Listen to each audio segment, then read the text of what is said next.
everybody. Welcome to me lying here on my back, stretching my feet up on the wall, breathing, releasing, taking care of my body.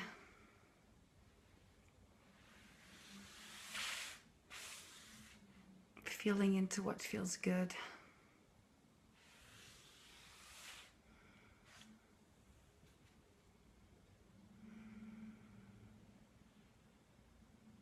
I love putting my legs up the wall, going into a squat on the wall,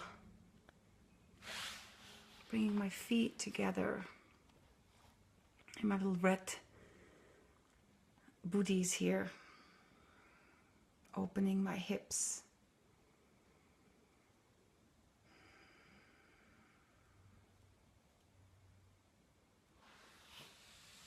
Bringing one foot to my knee, bending, opening my hips. All this can be done on the floor for sure, but if you're up against the wall, you can just relax and release. This is probably a super shaky video. So, why am I here? Why am I on my back?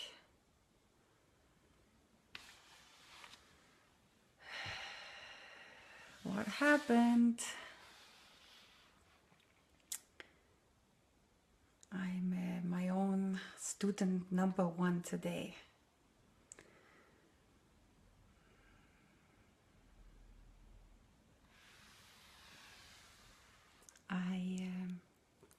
I overdid it this week.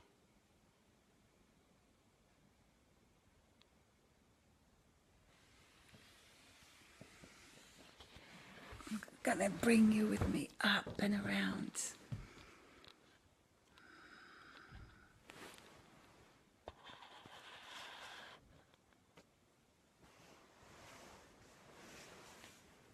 So what happened? A few things happened. And I just want to share with you. Often it's more of a yoga class that I offer, but today it's really just me stopping up and sharing a little bit about my life, more than I normally do. I hope I'm not upside down, because my phone is upside down now and all the text is upside down.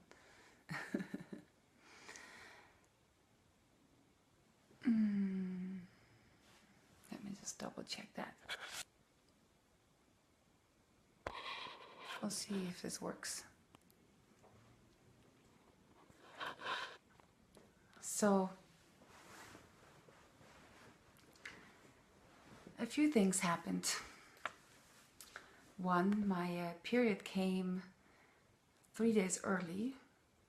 So I had the days that I normally try and relax and take good care of myself, I had fully booked, literally from 9 o'clock in the morning till 10 o'clock at night. I also had clients in the evening, which I normally don't do. But I thought, well, I have the time once my period comes to relax, so I'll be okay. And I had a month of feeling amazing.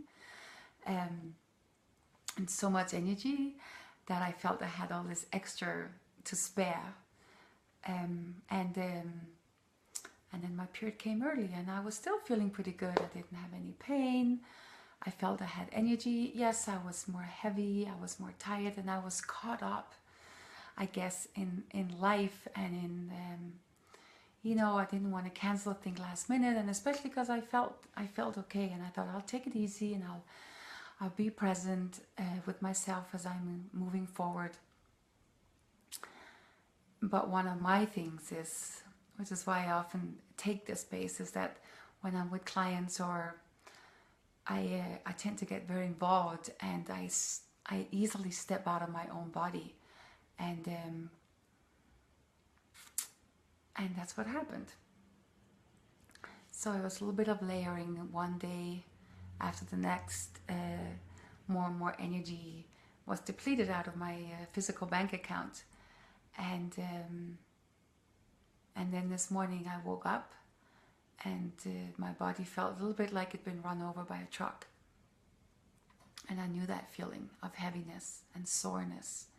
I didn't have cramps as such, but my body felt a little bit like when a flu starts up. And that's one of my symptoms of my endometriosis. When my endometriosis was really bad, one of the symptoms was that right before my period, I would feel like I got the flu. I would get a fever, sore throat, sore muscles, tense. And basically it was the inflammation of the body and the immune system kicking in, trying to support that inflammation, and red cheeks. You can literally feel the inflammation, see it on my skin, and the body is burning, and it creates my brain is not working very well. There's a heaviness. So this morning I woke up with that, and my initial thought was, well, I have to teach a class tonight, and I did a photo shoot. I'm also a photographer. I did a photo shoot last night. I need to do the images from that. I can't stop. A very old belief popped up, and the next belief that popped up was, I'm a victim. Oh my God, I can't stop. I have to keep pushing through. So it was with that mindset and that feeling that I took my daughter to school this morning. Heavy steps in the slushy snow. Got there, dropped her off, and started feeling, my emotions well up. I was getting all teary-eyed. At this point, I really felt like a victim. I was so tired, and I was like, I can't do this. Was the mantra that was going over and over in my head. And I had to drop off some equipment, some camera equipment that I had rented for the shoot last night. I got lost, even though I've gone that route many times. My brain literally wasn't working. I was calling my husband going, I don't know where I am. How do I find it? I'm too tired. I finally found it, dropped it off, and I went to a nearby cafe, and I sat down and I breathed, and I was like, okay, Trine, what is going on right now? What do you need to do right now? And there's several things going on. One, there was the actual physical reaction of my body going, you gotta stop. You spent too much energy. There's no more. You're drained. Sit down. There's the inflammation from the pushing it, the immune system that has to be overworked. The hormonal system that's a little out of whack, even though this is my third day of my period, so usually by now my hormones have leveled out, but I could feel the tears right on the surface. I wanted to do was just curl up in the corner and cry and release, and I know that feeling is very connected to my hormones. But as I sat there sipping my tea and writing in my journal, I realized that there's something bigger holding me right here that was a bigger burden to carry than the physicality of my body going, you know what? You did too much the last 3-4 days. Now I need to rest. And if that was all that I needed to hold, then all I had to do was to go, okay, body, thank you for letting me know. I miscalculated. That's okay. I'm going to go home. I'm going to cancel everything for the day. I'm going to curl up in my bed. I'm going to do some nice yoga poses. I'm going to do some breathing. I'm going to eat well, and I'm going to sleep. And tomorrow I'm going to be better. But what comes on top of that feeling, that's quite easy to manage, was the next level of going, I'm a victim. The emotions that came in. And on top of those emotions was my beliefs of, oh my God, I can't stop. Oh my God, I have people waiting for me tonight in class. I can't cancel my class. I'm not allowed to take the space that's needed right now. This is my fault. I should have known better. I should have been more responsible. I should have known that maybe my period would be out, that maybe it would come earlier. I should have taken more space beforehand. Those were the thoughts and the emotions and the belief that got added on to the physicality of what was going on in my body. And that's what really threw me off this morning. That's what really made my steps even more heavy. That's what took the air out of my system. That's what made me want to cry. Not the physicality. And I've been seeing a few women this week, private clients, and that's what's been coming up for them too. It's been like a focus, an echo, a mantra for the week. This feeling of, oh no, there's no way I can stop unless I'm in pain. You know, I need to literally be fainting or being in so much pain that I would have to crawl out of the house in order for me to stop and say, no, right now I'm in a situation where I can't do what needs to be done, and that's okay. That I'm allowed, just as much as the next person, to take that time. I'm allowed to care for myself, to mother myself. And that it would be okay if I say no. That no doesn't have to be an absolute last resort. That I can stop today. Because if I don't, if I do what I would have done in the past, which would have been owning up to my responsibilities before anything else, being there for my students tonight more than anything else. By tomorrow, because my immune system is so weak, it's winter here. I have a kid in daycare, you know, who comes home with a runny nose. By tomorrow, potentially, the aches and pains that I'm feeling now, and the fatigue and the heaviness coming just from my body, not something, it's not a condition coming from the outside, but by tomorrow morning, with the lack of energy and my immune system already working hard, I am a sitting duck for catching an actual virus. We have about 4 of them running around right now in Montreal. So I'm going to push myself even further. So taking the time this afternoon, listening to my body, taking that space, it's the kindest thing I can do to myself. It's walking the talk, as I contacted my students, and I'll send them this video to say, this is how I walk the talk. That it is okay to say, wow, this is what happened. I couldn't foresee this, but now that it's here, I am listening, and that it is okay. The world won't come apart. That there is an understanding. That everyone that I've said this to have been like, good for you, take good care of yourself. It's been very supportive. But the first step is for me to be supported with myself. For me to bypass my own judgment. For me to stop up and be aware of the domino effect that happened this morning. From a physicality that needed to be listened to, and that could easily be remedied, to the emotions that kicked in, and then my belief systems and my judgment, old voices, old voices from my childhood of, you know, you have to work hard, you know, you have to live up to your responsibilities, you know, you have to push through,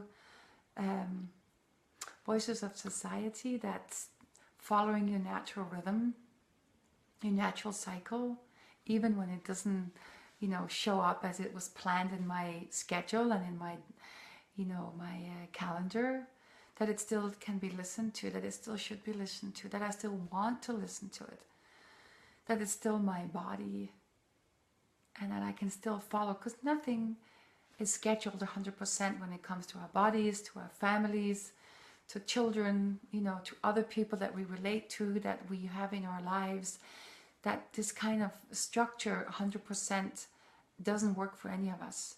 And it throws us off balance and into imbalance and being in dis-ease in our bodies, in our families, in our community.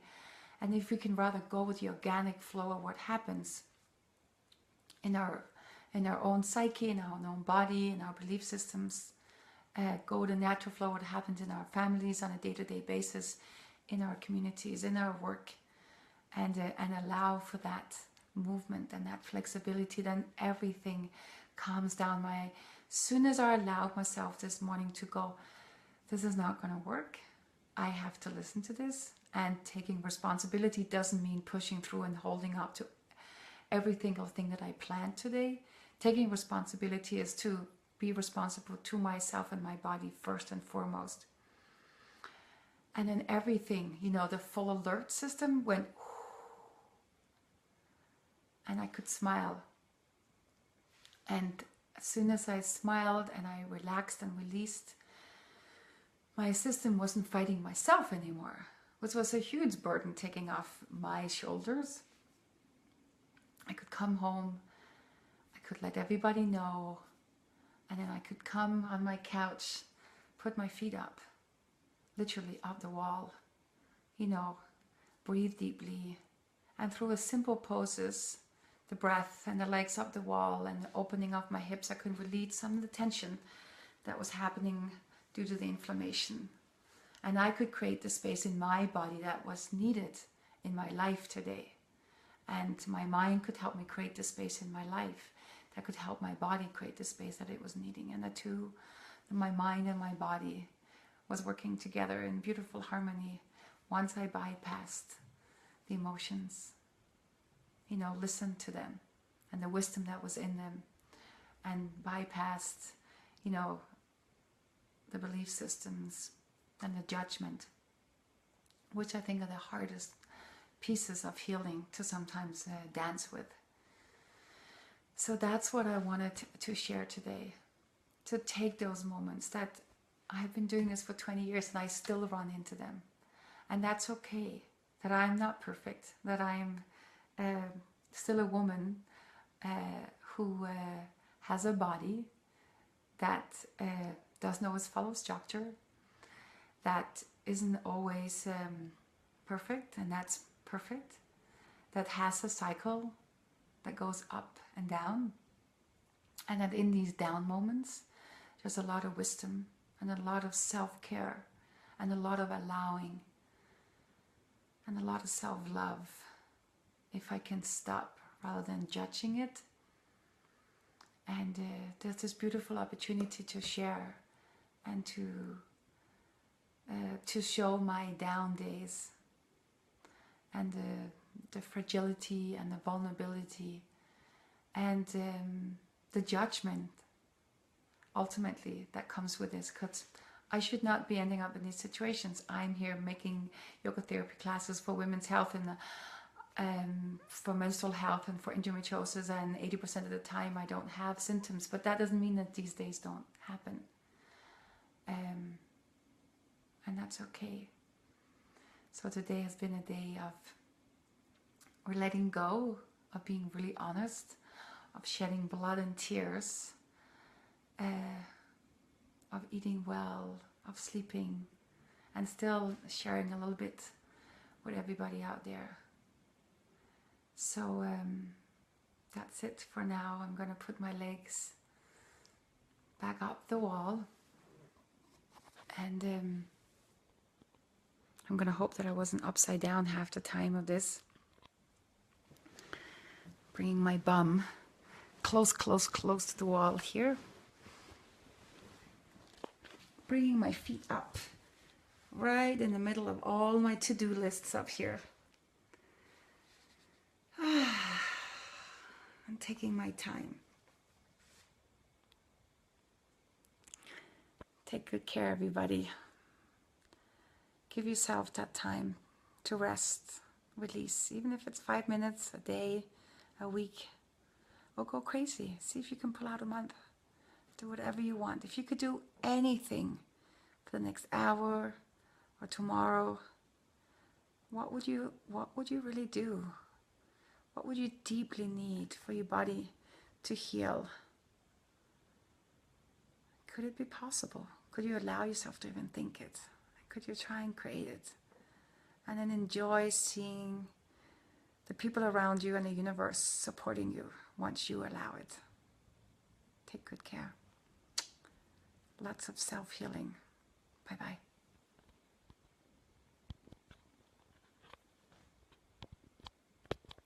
Oh, interesting. I can't finish it.